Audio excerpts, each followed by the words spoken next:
అప్పుల బాధలు వెంటాడుతున్నాయా? అయితే 6 జేవిఆర్ వారి జాతిరత్నాలు ధరించండి. హలో అండి, అందరికీ నమస్కారం. నేను మీ కట్టా కార్తీక్. తిరుమల తిరుపతి దేవస్థానం లడ్డూ తయారీలో వాడే నెయ్యిలో కల్తీ జరిగిందనే కేసు ఏమైంది? ఎంక్వైరీ చేస్తున్న సిట్ తెలిసిన వాస్తవాలేంటి? దీని మీద సోషల్ మీడియాలో చాలా వార్తలు సర్క్యులేట్ అవుతూ ఉన్నాయి. చాలామంది వీడియోలు చేశారు, కానీ నిజానికంటే అబద్ధాన్ని ఎక్కువ చెప్పే ప్రయత్నం చేశారు. మరి ఏది నిజం? అందుకోసమే నేను వీడియో చేస్తున్నా. నిజానికి ఈ వివాదం స్టార్ట్ అయింది ఎక్కడ?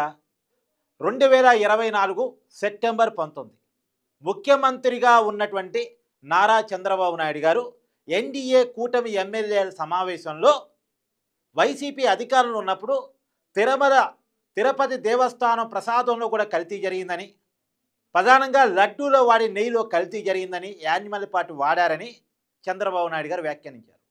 ఒక ముఖ్యమంత్రి ఇలా మాట్లాడేసరికి రాష్ట్రం మొత్తం ఒక్కసారిగా ఉలిక్కి పడింది. ఏంది, లడ్డూలో యానిమల్ పార్ట్ వాడారా? నెయ్యి కల్తీ చేయబడిందా అని చెప్పేసి అందరూ ఆశ్చర్యపోయారు.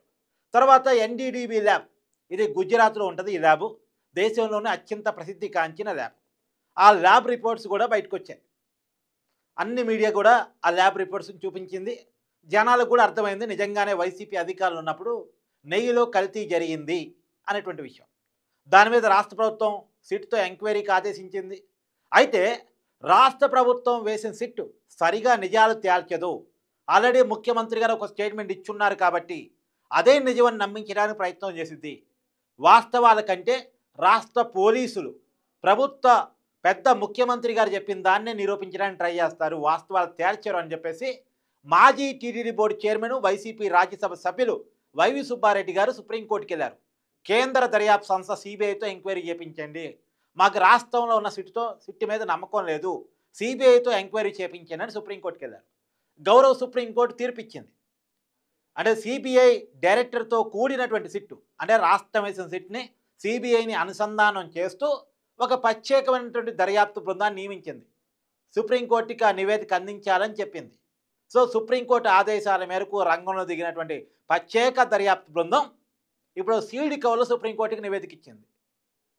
అది తర్వాత అది అరెస్ట్ చేసి రిమాండ్ రిపోర్ట్ ఇవ్వటం, బెయిల్ అప్పుడు హైకోర్టులో వేసిన పిటిషన్ ఆధారంగా సిట్ తేల్చినటువంటి విషయాలు ఇప్పుడు చర్చకు వస్తూ ఉన్నాయి. ఏంటి సిట్ తేల్చింది అంటే, లడ్డూ తయారీలో వాడింది అసలు నెయ్యే కాదు, కల్తీ నెయ్యి అనేటువంటిది పక్కన పెట్టండి, అసలు నెయ్యే కాదు. ఏంటిది అది? పామాయిలు కెమికల్స్తో కూడినటువంటి ఒక పదార్థం. పామాయిలు కెమికల్స్తో కూడిన ఒక పదార్థం. నిజానికి వైసీపీ అధికారం ఉన్నప్పుడు 319 రూపాయలకి, 319 రూపాయల 80 పైసలు, సరే ఇక 320 రూపాయలు అనుకోండి, 320 రూపాయలకి నెయ్యి కొనుగోలు చేసింది ఏఆర్ డైరీ నుంచి. ఏఆర్ డైరీకి టెండర్ ఇచ్చారు, కాంట్రాక్ట్ దక్కించుకున్న సంస్థ ఏఆర్ డైరీ. ఏఆర్ డైరీ నుంచి 320 రూపాయలకే కొనుగోలు చేశారు. కానీ నిజానికి ఏఆర్ డైరీ నెయ్యి సప్లై చేయలేదు, పేరుకే ఏఆర్ డైరీ. నెయ్యి సప్లై చేసింది ఎవరు? నెయ్యి అనబడే పదార్థాన్ని బోలే బాబా డైరీ, ఉత్తరాఖండ్లో ఉంటుంది. ఇది టీటీడీ బ్యాన్ లిస్ట్లో ఉంది. ఈ బోలే బాబా డైరీని టీటీడీ గతంలో బ్యాన్ చేసింది. ఇది టెండర్ వేయడానికి కూడా అవకాశం లేదు. ఇది టెండర్ వేయడానికి అవకాశం లేకపోవటం వల్ల వీళ్ళు ఏం చేశారు, ఏఆర్ డైరీని ముందు పెట్టి ఏఆర్ డైరీ ద్వారా టెండర్ వేయించేసి, ఏఆర్ డైరీ టెండర్ దక్కించుకున్న తర్వాత ఏఆర్ డైరీ పేరుతో, వైష్ణవి డైరీ పేరుతోటి ఈ బోలే బాబా డైరీ నెయ్యి సప్లై చేసుకుంది. పేరుకి సప్లై చేస్తుంది ఏఆర్ డైరీ, అసలు వైష్ణవి డైరీకి కూడా పెద్ద సంబంధం లేదు. సార్ సబ్ కాంట్రాక్టర్గా వైష్ణవి డైరీ ఉండేము, కానీ ఏఆర్ డైరీ పేరుతో, వైష్ణవి డైరీ పేరుతో ఈ బోలే బాబా డైరీనే నెయ్యి సప్లై చేసేది. ఈ నిజానికి బోలే బాబా డైరీకి పాల సేకరణ కెపాసిటీ లేదు. పాలు సేకరించే కెపాసిటీ లేని వాళ్ళు నెయ్యి ఎలా తయారు చేస్తారు? నెయ్యి ఎక్కడి నుంచి వస్తుంది? నెయ్యి ఎక్కడి నుంచి వస్తుంది? పాల నుంచి వస్తుంది. పాల నుంచి వెన్న, వెన్న నుంచి నెయ్యి వస్తుంది. కానీ పాల సేకరణ కెపాసిటీ లేని ఈ ఉత్తరాఖండ్కి సంబంధించిన బోలే బాబా డైరీ పామాయిల్ ద్వారా, కెమికల్ ద్వారా నెయ్యి అనేటువంటి ఒక పదార్థాన్ని తయారు చేసి ఏఆర్ డైరీ నుంచి సప్లై పంపిస్తున్నామని పేరుకు ఏఆర్ డైరీ నుంచి పంపిస్తూ ఆ నెయ్యి అనబడేటువంటి ఆ రసాయనాల పదార్థాన్ని, పామాయిల్ పదార్థాన్ని తిరుపతి దేవస్థానానికి అందించడం, దాన్ని నెయ్యి లడ్డు తయారీలో వాడటం జరిగిపోయింది. మరి పామాయిల్తో కెమికల్స్ కలిపితే 320 రూపాయలు కాదు కదా. ఒరిజినల్ నెయ్యి కొనాలంటే వైసీపీ అధికారంలో ఉన్నప్పుడు కూడా, ఇప్పుడన్నీ ఇంకా కొద్దిగా రేటు పెరిగినట్టుంది, అప్పుడు కూడా 500 నుంచి 600 రూపాయల రేటు పలికేటువంటి రోజులు. ఎంత హోల్సేల్లో కొన్నప్పటికీ కూడా 500 రూపాయలు తక్కువగా నెయ్యి వచ్చేటువంటి రోజులు కావవి 2019 నుంచి 2024 వరకు. మీకు కూడా ఐడియా ఉంది కదా, చాలామంది నెయ్యి కొనుగోలు చేస్తూ ఉంటారు కదా. నెయ్యి ఎంతకు దొరికింది మీకు, మీరు ఒకసారి కామెంట్ చేయండి. హోల్సేల్ కొనేవాడికి కొంచెం తక్కువ దొరికింది, రిటైర్గా ఇంట్లో కొనుక్కునే వాళ్ళకి ఇంకొక 50 రూపాయలు 100 రూపాయలు ఎగస్ట్రా పెట్టాలి. ఎవరికి కూడా మంచి క్వాలిటీ ఉన్నటువంటి నెయ్యి కావాలంటే 500 రూపాయలకి తక్కువ దొరకదు, ఎంత హోల్సేల్గా కొన్నప్పటికీ కూడా. కానీ 320 రూపాయలకి ఎలా నెయ్యి సప్లై చేయబడింది అంటే కారణం ఇది. అసలు నెయ్యి సప్లై చేస్తేనే కదా రేటు కార్డు వచ్చే గొడవ, నెయ్యి కాదు కదా. వీళ్ళు 100 రూపాయలు 200 రూపాయలకి ఒక పదార్థాన్ని తయారు చేసి 320 రూపాయలకి ఇదిగో నెయ్యి అంత అని నెయ్యిగా చెప్పబడేటువంటి ఒక కొత్త పదార్థాన్ని పామాయిల్ ద్వారా రసాయనాల ద్వారా తయారు చేసినటువంటి కొత్త పదార్థాన్ని సప్లై చేశారు. ఆ పదార్థాన్ని లడ్డూ తయారీలో శ్రీవారి ప్రసాదాల్లో వాడారు. ఇప్పుడు సిటీ తెలిసింది ఇంకా గందరగోళంగా ఉంది. కేవలం తిరుపతిలో మాత్రమే కాదు, శ్రీకాళహస్తి, కాణిపాకం, విజయవాడ దుర్గమ్మ టెంపుల్ ఇలాంటి అనేక చోట్ల కూడా ఈ నెయ్యి అనబడేటువంటి పదార్థాన్నే వాడారు. ఈ రసాయనాల కెమికల్స్ కలిపినటువంటి పామాయిల్తో తయారు చేయబడేటువంటి నెయ్యి అనబడేటువంటి పదార్థాన్నే ఈ విజయవాడ టెంపుల్ ప్రసాదాల్లో వాడారు, కాణిపాకం ప్రసాదాల్లో వాడారు, శ్రీకాళహస్తి ప్రసాదాల్లో వాడారు. అనే మన హిందూ దేవాలయాలన్నింటిలో కూడా ఈ నెయ్యి అనబడి బోలేబాబా పంపించినటువంటి పదార్థాన్నే వాడటం జరిగింది. ఇది సిబిఐ డైరెక్టర్తో కూడినటువంటి సిట్టు బృందం తేల్చినటువంటి వాస్తవం. ఇప్పుడు ఈ వాస్తవాన్ని దాయాలి. హిందూ దేవాలయాల మీద వైసీపీ చేసినటువంటి దాస్తికాన్ని దాయాలని చెప్పేసి దాదాపు 240 కోట్ల కుంభకోణం అంట. సరే 200 కోట్లకు పైన కుంభకోణం. ఈ కుంభకోణాన్ని వెలుగులోకి రాకుండా చేయాలి. ఏం చేయాలి? ఇప్పుడు చంద్రబాబు నాయుడు గారి స్టేట్మెంట్ చూపించి, చంద్రబాబు నాయుడు గారు ఏమన్నారు, ఎనిమల్పేట అన్నారు కదా. అప్పట్లో టీడీపీ నాయకులు జంతువులు కొవ్వు అన్నారు, పంది కొవ్వు అన్నారు, ఈ రకంగా అన్నారు కదా. అది కాదు కదా, పామాయిలే కదా, కెమికల్సే కదా అని స్టార్ట్ చేశారు. చాలామంది వీడియోలో స్టార్ట్ చేశారు. నిజానికి చంద్రబాబు నాయుడు గారు మామూలుగా ఏంటంటే కల్తీ జరిగింది అనుకోండి, లేదా మనకి బాగలేదనుకోండి, మనం బ్లడ్ టెస్టులు మనం డయాగ్నోస్ సెంటర్ పంపిస్తాం. డయాగ్నోస్ సెంటర్ పంపిస్తే ఇలా కావచ్చు, ఇలా కావచ్చు, ఇలా కావచ్చు 2-3 ఆప్షన్స్ ఉంటాయి. ఆ 2-3 ఆప్షన్స్లో డయాగ్నోస్ చేసిన తర్వాత డాక్టర్ ఒక కంక్లూజన్కి వచ్చిన తర్వాత మనకి ఇది నిజం అని చెప్పి చెప్తారు. ఇప్పుడు కూడా ఎన్డీడీబీ ల్యాబు ఇలా వాల్యూస్ మారటానికి కారణం అంటే నిజానికి నెయ్యి వాల్యూస్ కాకుండా వేరే వాల్యూస్ రావడానికి కారణం నెయ్యిలో కెమికల్స్ కలిసి ఉండొచ్చు, జంతువుల కొవ్వు కలిసి ఉండొచ్చు అనేటువంటి ఆప్షన్స్ ఇచ్చినప్పుడు జంతువుల కొవ్వు కలిసింది అనేటువంటి విషయం విన్నోడికి ఎవరికైనా బాధ అనిపిస్తుంది. ముఖ్యమంత్రి గారు కూడా ఆ బాధ అనిపించింది, ఆ బాధను వ్యక్తపరిచారు. కానీ ఎంక్వైరీ కోసం సిట్ వేశారు. అదే నిజమని చెప్పేసి ఆయనేమి కూర్చోలే, ఎంక్వైరీ కోసం సిట్ వేశారు. సిట్ వేస్తే వైసీపీ నాయకులు ఆ సిట్ మీద సుప్రీంకోర్టుకి వెళ్ళి సుప్రీంకోర్టుతో కొత్త సిట్ వేయించుకున్నారు. సిబిఐతో కూడినటువంటి సిబిఐ డైరెక్టర్తో కూడిన సిట్ వేయించుకున్నారు. మరి వైసీపీ సుప్రీంకోర్టు దాకా వెళ్ళి వేయించుకున్నటువంటి సిబిఐ డైరెక్టర్తో కూడిన సిట్టు బృందం ఇచ్చిన రిపోర్టు ప్రకారం వీళ్ళు కేవలం తిరుమల తిరుపతి దేవస్థానంలో మాత్రమే కాదు, విజయవాడ కనకదుర్గమ్మ టెంపుల్లోను, శ్రీకాళహస్తి టెంపుల్లోను, కాణిపాకం వినాయకుడి టెంపుల్లోను ప్రసాదాల్లో ఈ నెయ్యి అనబడేటువంటి కల్తీ చేయబడ్డటువంటి పదార్థాన్నే వాడారు అనేటువంటి విషయాన్ని తెరిచారు. ఇది కదా మనం ఫోకస్ చేయాల్సింది. మనం ఫోకస్ చేయాల్సింది ఏంది? మన దేవస్థానాల మీద జరిగిన దాడి, మన ప్రసాదాల మీద జరిగిన దాడి. ఇది మరిపించడం కోసం, ఇది కాన రాకుండా చేయడం కోసం మరి చంద్రబాబు నాయుడు గారు ఎనిమల్పేట అని చెప్పారు కదా, ఎనిమల్పేట కాదు కదా అన్న విషయాన్ని ముందు తీసుకొస్తున్నారు.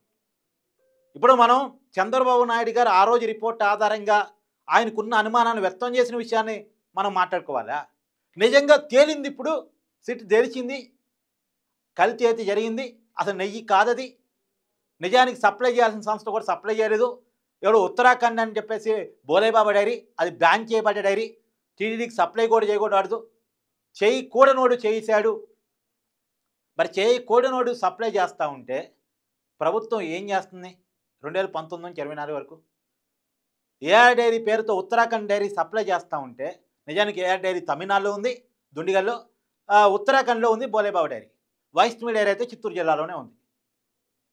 మన చిత్తూరు జిల్లాలో ఉన్న డైరీ పేరుతోటి, తమిళనాడులో ఉన్నటువంటి డైరీ పేరుతోటి, ఉత్తరాఖండ్లో ఉన్నటువంటి ఒక డైరీ సప్లై చేస్తూ ఉంటే టీటీడీ ఏం చేస్తూ ఉంది?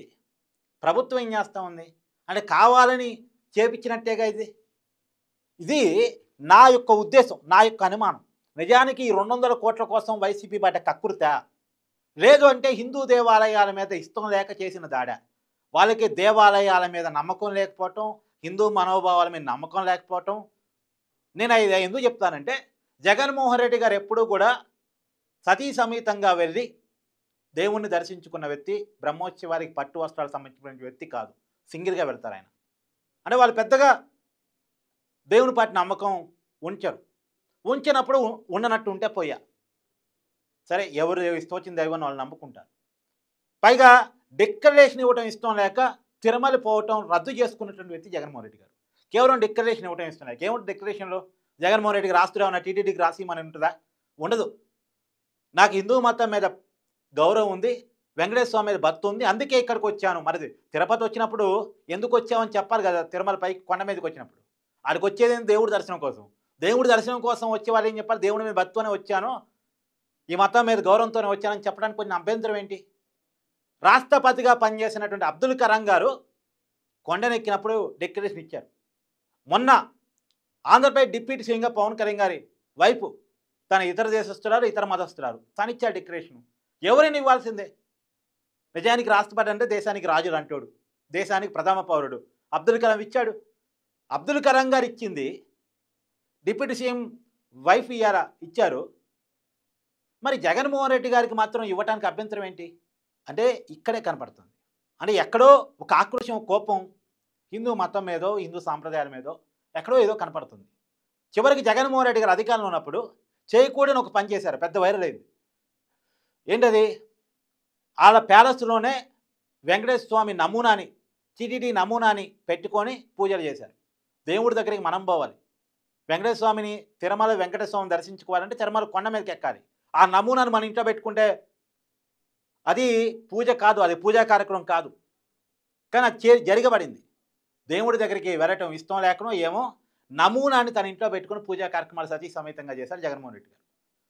దాని మీద కూడా అనేక విమర్శలు వచ్చాయి. కానీ ఇవన్నీ మన కళ్ళ ముందు కనపడటం ఫలితంగా ఒక అనుమానం ఏంటంటే, ఇది కావాలని చేసినటువంటి పనా అనేటువంటి ఒక అనుమానం కలుగుతూ ఉంది. ఈ పాయింట్స్ ఎవరూ చెప్పడానికి ఇష్టపడట్లేదు. మరి భయమో తెలియదు, లేదు జగన్మోహన్ రెడ్డి గారిని సేవ్ చేయాలని తాపత్రయమో తెలియదు.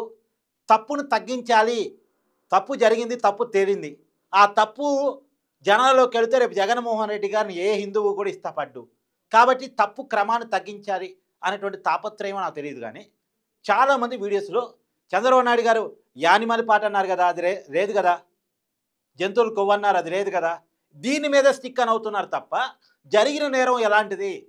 ఒక 200 కోట్ల కుంభకోణం అంటున్నారు, అన్ని దేవాలయాల్లో ఈ కల్తీ నెయ్యి అనేటువంటి పదార్థాన్ని వాడారంటున్నారు.